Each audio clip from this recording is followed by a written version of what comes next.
नमस्कार दोस्तों, आप सभी का स्वागत है आपके अपने YouTube channel Aftab study classes में।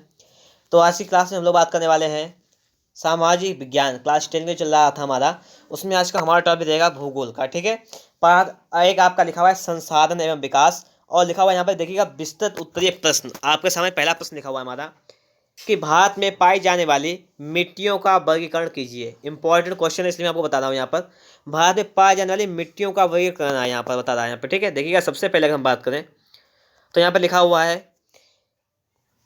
कि भूमि की ऊपरी परत को ढकने वाले सभी मुलायम पदार्थ मिट्टी कहलाते हैं। मिट्टी की परिभाषा यहाँ पर लिखी हुई है कि भूमि की ऊपरी परत को ढकने वाले सभी पदार्थ मिट्टी कहलाते हैं।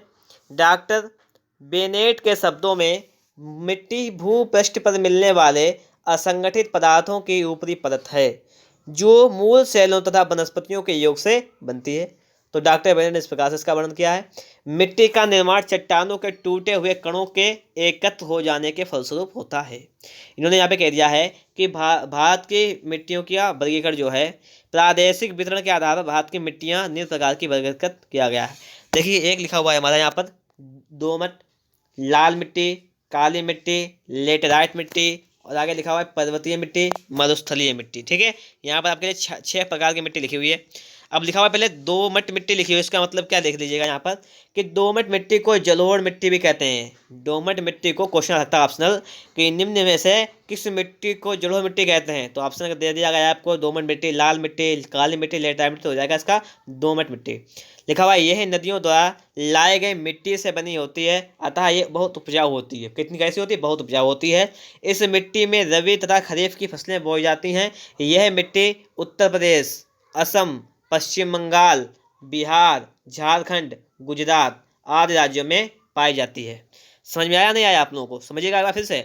लिखा हुआ है दोमट मिट्टी, तो क्या है दोमट मिट्टी में? लिखा हुआ है कि दोमट मिट्टी को जलोढ़ मिट्टी भी कहा जाता है।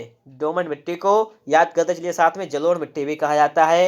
यह नदियों द्वारा लाए गए मिट्टी से बनती है, अतः बहुत उपजाऊ होती है। मतलब इसका निर्माण कैसे होता है? तो इसका निर्माण होता है नदियाँ जो मिट्टी लाती हैं उसका द्वारा बनती है। फिर इस मिट्टी में कौन सी फसलें बोई जाती हैं? तो रबी की फसल और खरीफ की फसलें बोई जाती हैं। और आपसे पूछ सकता है कि दोनों मिट्टी कहाँ कहाँ पाई जाती है? तो यह उत्तर प्रदेश, असम, पश्चिम बंगाल, बिहार, झारखंड, गुजरात आदि राज्यों में पाई जाती है। ठीक है, समझ गए होंगे आप लोग। अब देखिएगा, अगर आप लोगों को अच्छी वीडियो हमारा अच्छा लग रहा है तो फटाफट से वीडियो को जरूर लाइक कर दीजिएगा। सेकंड लिखा हुआ है लाल मिट्टी, तो लाल मिट्टी क्या होता है? इस मिट्टी का रंग लाल होता है। आपने पढ़ा है कि लाल मिट्टी तो रंग कैसा होगा? लाल ही तो होगा। कि इस मिट्टी का रंग लाल होता है। क्यों लाल होता है? तो क्योंकि इसमें लौह तत्व का मिश्रण होता है। क्या होता है? इसमें जो होता है लौह तत्व का मिश्रण होता है, इसलिए लाल होता है। अगर मान लीजिए आपसे कोई पूछे लाल मिट्टी का रंग लाल ही क्यों होता है, क्या वजह होती है, तो उसमें देखिएगा लौह तत्व का मिश्रण होता है, इसलिए लाल होता है।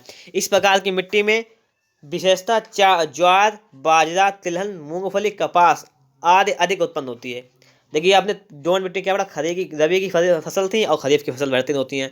और इसमें क्या क्या होता है? लाल मिट्टी में ज्वार, बाजरा, तिलहन, मूंगफली, कपास आदि अच्छे उत्पन्न होती है। आगे लिखा हुआ है कि यह मिट्टी आंध्र प्रदेश, कर्नाटक, मध्य प्रदेश, छत्तीसगढ़, उड़ीसा आदि राज्यों में पाई जाती है। आपने पढ़ा था दोमट उत्तर प्रदेश में पाई जाती है, यह उत्तर प्रदेश में लाल मिट्टी नहीं पाई जाती है। तो कहाँ पाई जाती है लाल मिट्टी? आंध्र प्रदेश, कर्नाटक, मध्य प्रदेश, छत्तीसगढ़, उड़ीसा राज्यों में पाई जाती है। तो आप लोगों ने दो मिट्टियों में पढ़ लिया है। और देखिएगा यहाँ पे तीसरी मिट्टी लिखी हुई हमारी है। तीसरी कौन सी मिट्टी लिखी हुई है?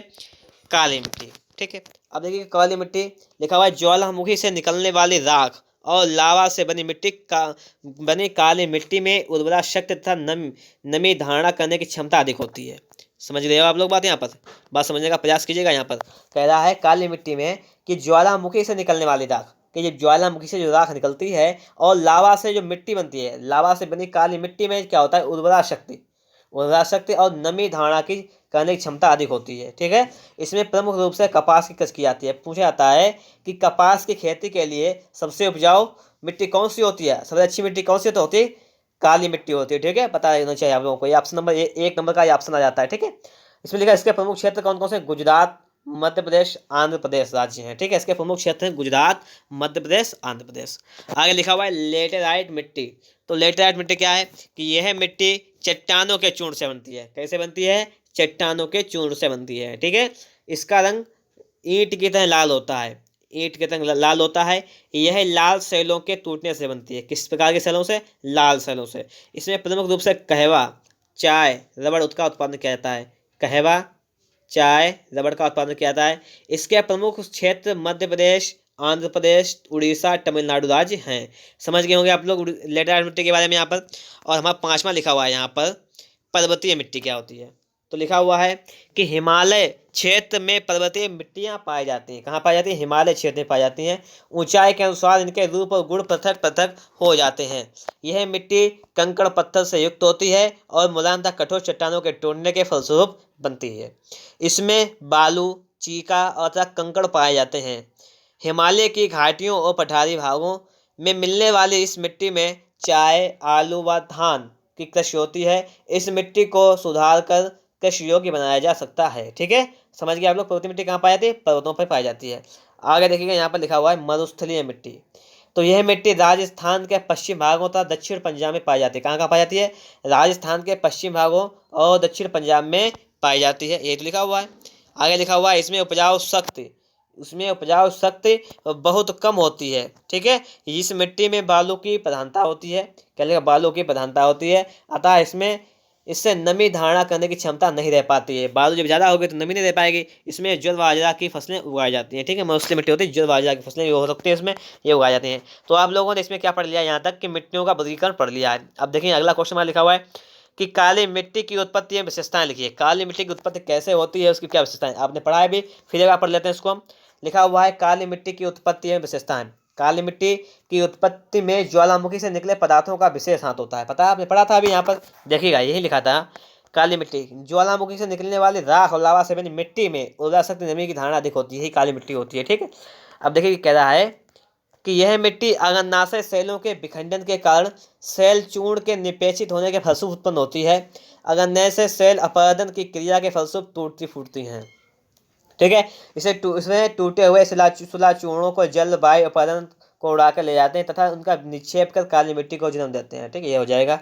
फिर काली मिट्टी की विशेषताएं क्या होती है? यह विशेषता क्या है? यह मिट्टी काले रंग की हो। पता है, काली मिट्टी मतलब नाम दिया है काली मिट्टी, क्यों कहा गया? क्योंकि काले रंग की होती है। सिंपल सी बात है, तो याद हो गई होगी। लिखा हुआ है इस मिट्टी में जल धारण करने की क्षमता अधिक होती है। वर्षा होने के कारण यह गोंद की भांति चिपचिपी हो जाती है। क्या होती है? ये इसमें जल धारण करने की क्षमता अधिक होती है, तो वर्षा जब होती है तो ये गोंद कितने कैसी चिपचिपी हो जाती है। आगे लिखा हुआ है कि ये लिखा हुआ है यहाँ पर, तीसरा लिखा हुआ है कि सूखने पर सिकुड़ने से इस मिट्टी में 10 से 15 सेंटीमीटर तक चौड़ी दरार पड़ जाती है। ठीक है, सूखने पर सिकुड़ जाती है तो उससे 10 से 15 सेंटीमीटर की दरार पड़ जाती है। और इस मिट्टी में कैल्शियम कार्बोनेट और मैग्नीशियम कार्बोनेट की मात्रा अधिक पाई जाती है। आपसे अगर क्वेश्चन कर दिया कि जो काली मिट्टी होती है इसमें क्या क्या चीज़ की मात्रा अधिक पाई जाती है, तो एक है कैल्शियम कार्बोनेट, एक मैग्नीशियम कार्बोनेट, इनकी मात्रा अधिक पाई जाती है। ठीक है, विशेषताएं चल रही है हमारी। और देखिएगा यहाँ पर 5 नंबर दी गई है विशेषता, देखिएगा समझिएगा अच्छी तरीके से। देखिए लिखा हुआ है यहाँ पर कि यह मिट्टी बहुत उपजाऊ होती है। कैसी होती है? मिट्टी बहुत उपजाऊ होती है। काली मिट्टी वाले खेतों में जुताई भी कम करनी पड़ती है और यह शीघ्र ही भुरभुरी हो जाती है। ठीक है, विशेषता इसकी है। आगे लिखा हुआ है काली मिट्टी को कपास की मिट्टी कहा जाता है। याद कीजिएगा, काली मिट्टी को कपास की मिट्टी कहा जाता है क्योंकि इस मिट्टी में कपास की खेती सबसे अधिक होती है।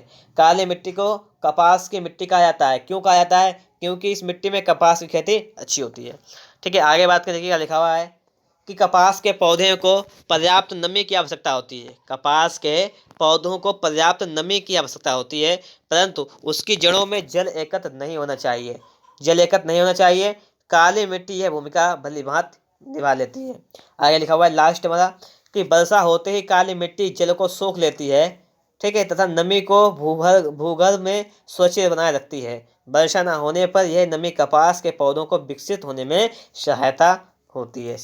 ठीक है, तो इस प्रकार से आप लोगों ने यहाँ पे क्या पढ़ा है कि काली मिट्टी के बारे में पढ़ा उसकी। और देखिएगा आपके सामने आगे लिखा हुआ है कि भारत की लाल मिट्टी की उत्पत्ति विशेषता का वर्णन कीजिए। लिखा हुआ है लाल मिट्टी क्या होती है कि इस मिट्टी का रंग लाल होने के कारण से लाल मिट्टी कहा जाता है। बता चुका हूँ पहले ही। इस मिट्टी के सेल कणों में लोहे के अंश अधिक होते हैं। ठीक है, जल के संपर्क में आने पर मोर्चा लगने के कारण वे लाल पड़ जाते हैं। गहरी लाल मिट्टी उपजाऊ होती है। कैसे गहरी लाल?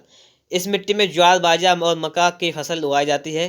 भारत में लाल मिट्टी 4 लाख वर्ग किलोमीटर क्षेत्र तक फैली हुई है। कितना? 4 लाख वर्ग किलोमीटर क्षेत्र तक फैली है। भारत में यह मिट्टी मध्य प्रदेश, छत्तीसगढ़, महाराष्ट्र, कर्नाटक, आंध्र प्रदेश, उड़ीसा आदि राज्यों में पाई जाती है। ठीक है, कहाँ कहाँ पाई जाती है? मध्य प्रदेश, छत्तीसगढ़, महाराष्ट्र, कर्नाटक, आंध्र प्रदेश, उड़ीसा में पाई जाती है। उत्पत्ति लिखी हुई है, देखिएगा यहाँ पर, देखिएगा यहाँ पर लिखा हुआ है उत्पत्ति। इसकी उत्पत्ति कैसे होती है कि लाल मिट्टी की उत्पत्ति लोह अथवा एल्यूमिना से युक्त सेलों के विखंडन के कारण सेल चूड़ के जम जाने के कारण होती है। सेल चूड़ में उपलब्ध लोहे के कण नमी पाते ही मोर्चे लग जाने से लाल हो जाते हैं। इससे लाल मिट्टी का जन्म होता है। तो पता हो गया, कोई हार्ड नहीं था। विशेषताएं क्या होती हैं? लाल मिट्टी का रंग लोह कणों पर मोर्चा लग जाने के कारण लाल हो जाता है। पूछा जाए किस कारण लाल हो जाता है, तो लाल कणों जो रंग होते हैं लोहे कणों पर जो मोर्चा, मतलब लोग कहते हैं मुच्चा, कहते हैं मुच्चा लगने लाल हो जाता है। यह मिट्टी शुष्कता कम उपजाऊ होती है। कैसी होती है? शुष्क होती है, कम उपजाऊ होती है। वर्षा ऋतु में लाल मिट्टी में विद्वान लोहे के ऑक्साइड ऊपर आ जाते हैं। लाल मिट्टी में अघुलनशील मोटे मोटे कणों की प्रधानता रहती है। ये आपकी विशेषता रही है यहाँ पर। तो इस प्रकार से आपको साइंस का क्वेश्चन था इंपॉर्टेंट, मैंने आपको बता दिया है। वीडियो अच्छा लगा हो तो वीडियो को एक बार लाइक जरूर कीजिएगा। और अगर आप लोग हमारे चैनल पर नए जुड़े हैं, चैनल को अभी तक सब्सक्राइब नहीं किया है, तो चैनल को सब्सक्राइब भी कर लीजिएगा, साथ में बेल आइकन को भी प्रेस कर लीजिएगा।